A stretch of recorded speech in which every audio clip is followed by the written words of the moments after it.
type of physical changes are going on inside of you? What type of emotional changes are you dealing with on a daily basis? How is your mindset? How is the way of your thinking? What type of thoughts is like rising up in the morning, carrying out throughout the day? With what type of thoughts are you going to bed? What type of things are you dreaming? These are all things, if you are numb, if you are sleeping, you are just simply unaware of all of these things that are happening within a 24-hour, within a 7-day week, and within the 30 days month, and then within the whole year, and then within 100 years, one lifetime. Only if we know where a problem is located, only then we can adjust it. This is theory. Knowledge is knowledge. The theory doesn't change your life. The knowledge doesn't change your life. At the end of the day, it is an action. That's it. Because, again, if this life would be about knowledge, just stay at home, Google knows more. There is no human being who has that potential or that type of knowledge like Google has. But that's not it. So besides the fact of you are receiving information, you are understanding the information. But now comes the very important part. How does what you carry inside of you, knowledge, understanding, how does this ultimately translate into the 24-hour day, so that everything that you know in theory starts to manifest also in real life? That there are so many concepts and theories existing right now in this world, but importantly, first of all, never forget, a concept is made out of different theories, is maybe made out of different sentences. Every sentence is made out of different words, and every word by its nature, I think, is limited anyway. So whatever theory, whatever concept, whatever you're trying to tell me what you think is the truth, well, it's not. And so this is the very first thing, even if right now we are calling it the Shaolin way or this way or the other way. The universe doesn't care if it's the Shaolin way or not. The universe only cares about the truth. And now the question is, but what do you refer as being the truth? Well, one of these truths for me is being given the gift of living this lifetime right now on earth, inside the human body, and live it miserably, live it sad, live it angry, live it in jealousy, live it in internal destruction. Sorry, it doesn't make sense. So the point is, I don't think the point of living this life is suffering more than necessary. Looking at the reality, I realize that suffering is it's part of our life, but it doesn't make sense to spend this lifetime in suffering. And so now, already, I asked myself one day, what is the way out of suffering? And very simply, if you put this question up into Google, into whatever, you're gonna find a lot of different theories and traditions and religions and philosophies that are supposed to give you exactly that. The ending of suffering, the way out of suffering. And now there are different approaches to this. And one of the things that stuck very much on me, and where I would say this is now very, very specific and also fitting hand in hand to what nowadays we call the Shaolin way, is the following. So the suffering is there. It appears in many forms. It's the suffering of not getting what you want. It is the suffering of losing what you love. It's the suffering of different type of things. We all have it, and it appears in all shapes and forms. And now the question is, when that suffering comes, can we ignore it and it just disappears? Do we run away from it so that the suffering, the situation, the circumstance is just far away from us? Or what is the way to deal with that suffering? And one of these things, for example, is postponing the suffering. So trying to ignore it, trying to isolate it from your being, waiting, hoping that that suffering will just dissipate by itself and not appear again. It's not happening. It didn't happen in my life. It won't happen in your life. Because it is us who is suffering. It is you who is suffering. So regardless of where you are trying to hide, regardless of where you are trying to run to, the suffering sits inside of you. And so it doesn't matter where you try to go. It doesn't matter if you think you are postponing it. No. You carry it all the time with you. So at the end of this thinking pattern right now, I only had one solution for this answer. What to do with the suffering? Well, you need to face it. That is the only thing I came up with. You need to look it in the eye. Whatever is so fearful to you, whatever seems so impossible for you to do, whatever is really challenging you until the bones, that is the one made as a challenge for you in this lifetime to face it.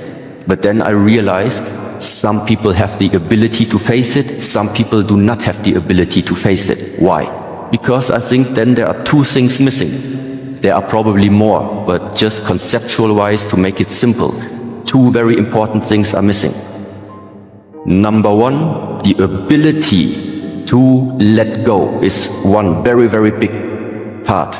The ability, the skill, the willingness to let go, letting go. The fact of letting go is number one. And number two, to have courage to face the fear, to face the truth, to face the darkness, to go into the dark. Because this is what it's about. Scientists, if you are believing in science, if this is the language you're speaking, 0.1% is the matter, 99.9% is no matter.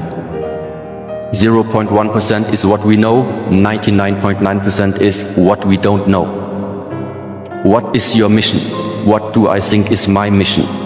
To not stay with 0.1%. I think the mission is to discover what is 99.9%. But what is the 99.9%? It's dark, it's uncertain, it's unknown. So what does it mean? To discover the purpose of life, to discover the intensity and the greatness of life, there is, in my way, in my thinking, there is no alternative than being able to face the darkness and being able to jump into the unknown. But this is nothing that we humans are trained of. This is nothing that we humans are programmed to do in order to jump into the unknown. Because everything that we have grown up in the whole world is not about prepare yourself for the uncertainty.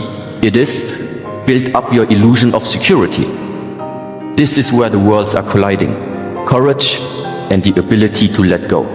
And these two elements, very nicely now, if you don't have them, courage and the ability to let go, in the field of martial arts, you're not gonna proceed.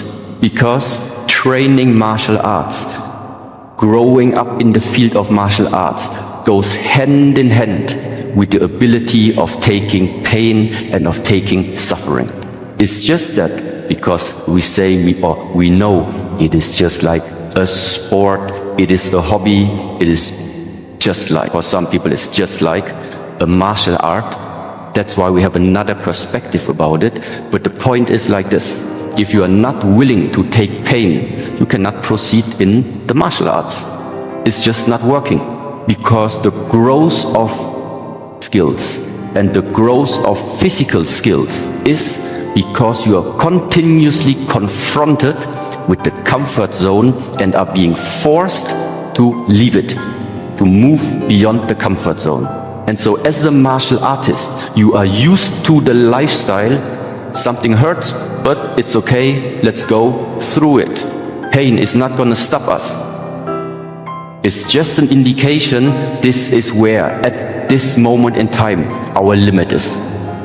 And because we understand this on a physical level, it starts to transcend and translate into also the mental way of thinking.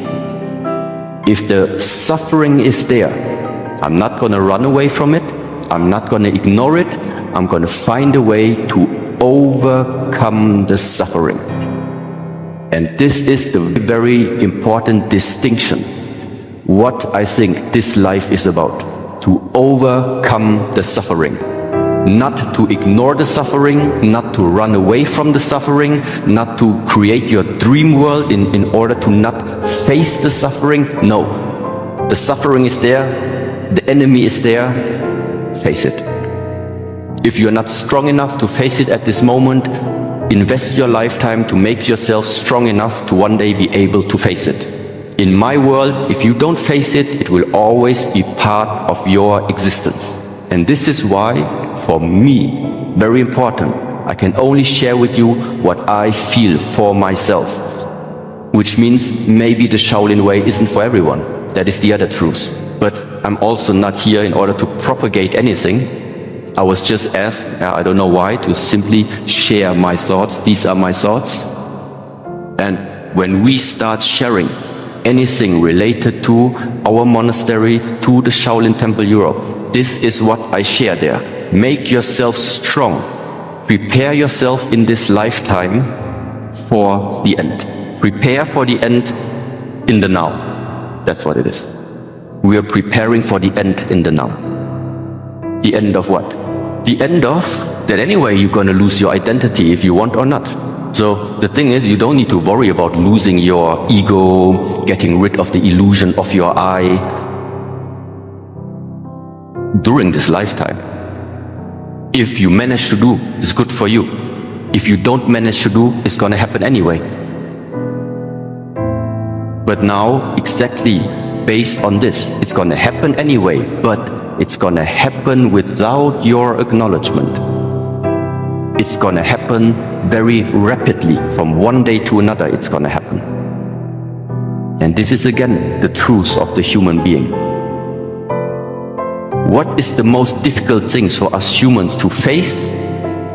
If the status quo is changing too quickly. If we humans can prepare, everything's easy to take. If you have time to prepare for something, it's always more easy. If something comes too abrupt, too quick, it's difficult to take it. And this is why, in a way, it makes sense. Prepare for the end.